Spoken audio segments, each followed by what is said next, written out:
Cook and food থেকে সবাইকে স্বাগত জানাচ্ছি। আশা করি যে যেখান থেকে ভিডিওটি দেখছেন সবাই ভালো আছেন ও সুস্থ আছেন।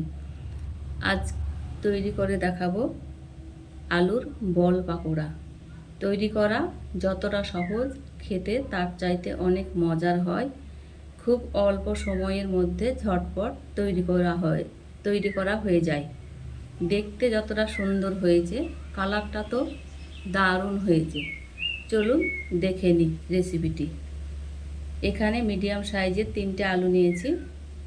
আলু 3টিকে ছিলে ধুয়ে পরিষ্কার করে নেব। পরিষ্কার করে নিয়েছি, গ্রেটারের সাহায্যে গ্রেট করে নিচ্ছি।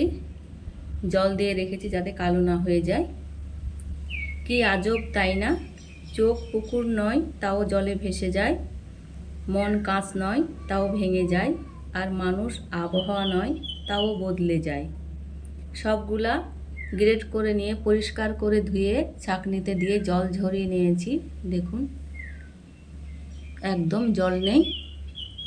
বাটিতে দিয়ে দিচ্ছি স্বাদ মতো লবণ, হলুদ গুঁড়ো, জিরের গুঁড়ো, কাঁচা লঙ্কা কুচি, একটা পেঁয়াজ কুচি, 1 চামচ কর্নফ্লাওয়ার, 1 চামচ আতপ চালের গুঁড়ো। এখানে কিছুটা চাউমিন হালকা সেদ্ধ করে নিয়েছি, দিয়ে সব কিছুর সঙ্গে ভালোভাবে মিশিয়ে নিচ্ছি। এখানে মিট মশলা দিয়ে দিলাম, ভালোভাবে মাখিয়ে নিচ্ছি। এখানে তেল গরম হয়ে গেছে, গোল গোল করে বড়ার শেপে দিয়ে দিচ্ছি। ভিডিওটি ভালো লেগে থাকলে বন্ধুদের সঙ্গে বেশি বেশি করে শেয়ার করে দিবেন। ভিডিওর নোটিফিকেশন পাওয়ার জন্য বেল আইকন প্রেস করে রাখবেন। দেখুন, হালকা হাতে নেড়ে দিচ্ছি। দেখতে কতটা সুন্দর হয়েছে, অল্প সময়ে তৈরি করা হয়ে যায়। ঘরে আলু থাকলে খুব সহজেই তৈরি করে নিতে পারবেন।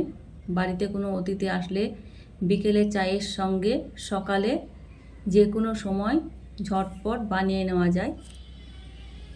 বাদামি কালার হয়ে গেছে, আমি এবার তুলে নিচ্ছি।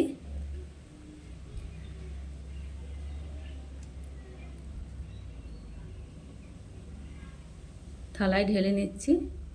বাকিগুলো একই রকমভাবে ভেজে নেব। গ্যাসের আঁচ মিডিয়াম আঁচে ভেজে নিতে হবে। লাইক দিয়ে পুরো ভিডিওটি দেখে নেবেন।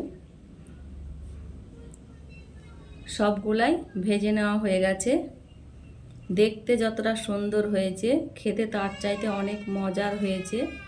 ওপরটা মুচমুচে, ভেতরটা নরম। বর্ষার বিকেলে স্ন্যাক্স রেসিপিটা তৈরি করে নিতে পারেন। ভিডিও নোটিফিকেশন পাওয়ার জন্য বেল আইকন প্রেস করে রাখবেন। দেখুন কতটা মুচমুচে হয়েছে। দেখুন, আপনাদের দেখিয়ে দিচ্ছি।